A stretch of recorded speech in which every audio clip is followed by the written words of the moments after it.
നമസ്കാരം. മലയാളി വാർത്തയിലേക്ക് സ്വാഗതം. മുതിർന്ന IAS ഉദ്യോഗസ്ഥനായ ഡോക്ടർ ബി അശോകിനെ പുറത്താക്കിയിരുന്നു. ആർക്കും എന്തും ചെയ്യാം.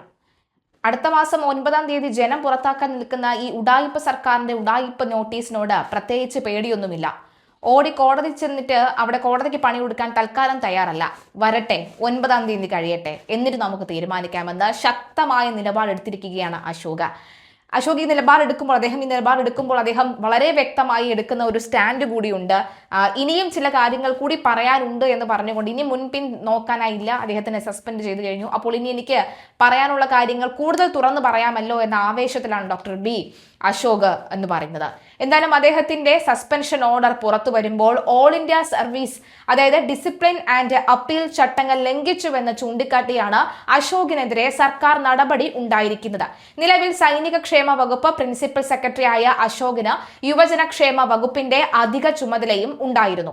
കഴിഞ്ഞ മാർച്ചിലും ഏപ്രിലിലുമായി വിവിധ മാധ്യമങ്ങളിലൂടെയും സോഷ്യൽ മീഡിയ പ്ലാറ്റ്ഫോമുകളിലൂടെയും ഡോക്ടർ ബി അശോക് സർക്കാരിനെതിരെ പരാമർശങ്ങൾ നടത്തിയെന്ന് ആരോപിച്ചാണ് നടപടി കൈക്കൊണ്ടിരിക്കുന്നത്. ഭരണഘടനാപരമായ പദവിയിലിരുന്ന് സർക്കാരിനെ അസ്ഥിരപ്പെടുത്തുന്ന രീതിയിലുള്ള പ്രസ്താവനകൾ നടത്തിയെന്ന പരാതിയുടെ അടിസ്ഥാനത്തിലാണ് സർക്കാർ പരിശോധന നടത്തിയത്. അദ്ദേഹത്തിന്റെ അഭിമുഖങ്ങളും ലേഖനങ്ങളും പരിശോധിച്ചതിൽ നിന്ന് സർവീസ് ചട്ടങ്ങളുടെ ലംഘനം നടത്തിയതായെന്നാണ് ഉത്തരവിൽ പറയുന്നത്. സജീവ് ദിവാകരൻ, KO അശോകൻ എന്നിവരിൽ നിന്ന് ലഭിച്ച പരാതികളും നടപടിക്ക് കാരണമായി. വിവിധ മാധ്യമങ്ങളിലൂടെയും സോഷ്യൽ മീഡിയ പ്ലാറ്റ്ഫോമുകളിലൂടെയും ബി അശോക് നടത്തിയത് സർക്കാരിനെതിരായ വിമർശനാത്മക പരാമർശങ്ങളാണെന്നാണ് ഉത്തരവിൽ ചൂണ്ടിക്കാട്ടുന്നത്. പൊതുജനങ്ങളുടെ കാഴ്ചപ്പാടിനെ സ്വാധീനിക്കാൻ തക്ക വിധത്തിലുള്ള പ്രസ്താവനകൾ നടത്തിയെന്നും സർക്കാർ വകുപ്പുകളുടെ പ്രവർത്തനങ്ങൾ, ഭരണനിർവഹണ പ്രക്രിയകൾ, ഭരണപരമായ വിഷയങ്ങൾ എന്നിവയെക്കുറിച്ചുള്ള പരാമർശങ്ങളും ഇതിൽ ഉൾപ്പെടുന്നുവെന്നും ഉത്തരവിൽ ചൂണ്ടിക്കാട്ടുന്നു. ഭരണനിർവഹണം, സർക്കാർ മുൻഗണനകൾ, പൊതുധനകാര്യം, സ്ഥാനപരമായ പ്രവർത്തനം, നയരൂപീകരണം എന്നിവയെക്കുറിച്ചുള്ള പ്രസ്തുത പ്രസ്താവനകളുടെ സ്വഭാവവും പശ്ചാത്തലവും പരിശോധിക്കുമ്പോൾ ഒരു ഓൾ ഇന്ത്യ സർവീസ് ഉദ്യോഗസ്ഥൻ പാലിക്കേണ്ട മിതത്വം, വിവേചനാധികാരം, രാഷ്ട്രീയ നിഷ്പക്ഷത എന്നിവയ്ക്ക് നിരക്കാത്ത രീതിയിലാണ് ഉദ്യോഗസ്ഥൻ പൊതുമാധ്യമത്തിൽ ഇടപെട്ടത് എന്ന് പ്രഥമദൃഷ്ടിയ വ്യക്തമാകുന്നു. ഇത് അഖിലേന്ത്യാ സർവീസ് അംഗങ്ങളിൽ നിന്ന് പ്രതീക്ഷിക്കുന്ന സത്യസന്ധത, കർത്തവ്യനിഷ്ഠ, മിതത്വം, രാഷ്ട്രീയ നിഷ്പക്ഷത എന്നീ മാനദണ്ഡങ്ങളുടെ ഗുരുതരമായ ലംഘനമാണെന്ന് പ്രഥമദൃഷ്ട്യാ സൂചിപ്പിക്കുന്നതായും ഉത്തരവിൽ പറയുന്നു. മുൻകൂർ അനുമതി വാങ്ങേണ്ട സാഹചര്യങ്ങളിൽ പോലും സർക്കാരിന്റെ അനുമതി ഇല്ലാതെയാണ് ഇത്തരം ആശയവിനിമയങ്ങൾ നടത്തിയത്. തെറ്റാണ് എന്ന് ഉത്തരവിൽ പറയുകയും ചെയ്യുന്നു. അതേസമയം പിണറായി സർക്കാരിനെതിരെ ആഞ്ഞടിച്ചാണ് ബി അശോക് രംഗത്ത് വന്നത്. സ്പെഷ്യൽ ഓർഡറിൽ കാരണം വ്യക്തമാക്കിയിട്ടില്ല. ഏപ്രിൽ 9-ന് വോട്ടർമാർ പുറത്തിറക്കിയ സർക്കാരിന്റെ ഉത്തരവ് കാര്യമാക്കുന്നില്ലെന്നും അദ്ദേഹം മാധ്യമങ്ങളോട് പറഞ്ഞു. ആഭ്യന്തര പ്രക്രിയയെപ്പറ്റി പരാമർശിച്ചു. അത് വിമർശനാത്മകമാണോ എന്ന സംശയമുണ്ട് എന്നാണ് സസ്പെൻഷൻ ഓർഡറിൽ പറഞ്ഞിരിക്കുന്നതെന്നാണ് അദ്ദേഹം ചൂണ്ടിക്കാട്ടിയത്. സിവിൽ സർവീസ് നിയമങ്ങൾ അനുസരിച്ച് സസ്പെൻഷന്റെ കാരണം വ്യക്തമായി അതിൽ പരാമർശിച്ചിട്ടില്ല. പക്ഷേ ഇതിന്റെ പേരിൽ കോടതിയിലേക്കോ ട്രിബ്യൂണലിലേക്കോ പോകാൻ ഞാൻ ഉദ്ദേശിക്കുന്നുമില്ല.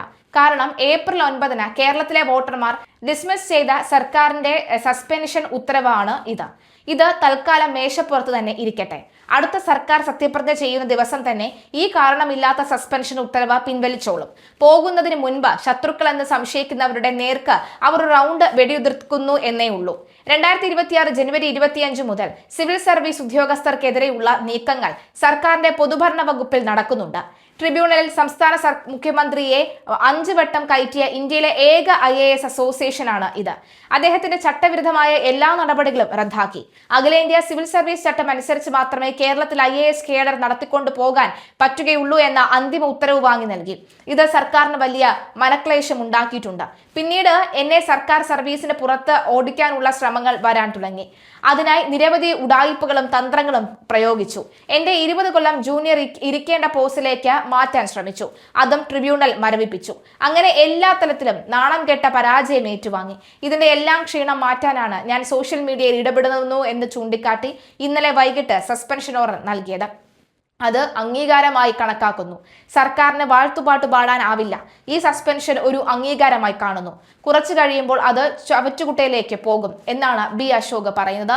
എന്തായാലും വളരെ ശക്തമായ നിലപാട്. ചെയ്യുന്ന പ്രവൃത്തിയിൽ അത്രയും ആത്മവിശ്വാസമുള്ള ഒരാൾക്ക് മാത്രമേ ഇത്രയും ധൈര്യത്തോടു കൂടി കാര്യങ്ങൾ പറയാൻ സാധിക്കുകയുള്ളൂ എന്ന് വീണ്ടും വ്യക്തമാകുകയാണ്. എന്തായാലും അശോക് മുഖ്യമന്ത്രിയുടെ കാലനായി മാറുന്ന സാഹചര്യം ഉണ്ടാകുന്നു എന്ന് വ്യക്തമാകുകയാണ്.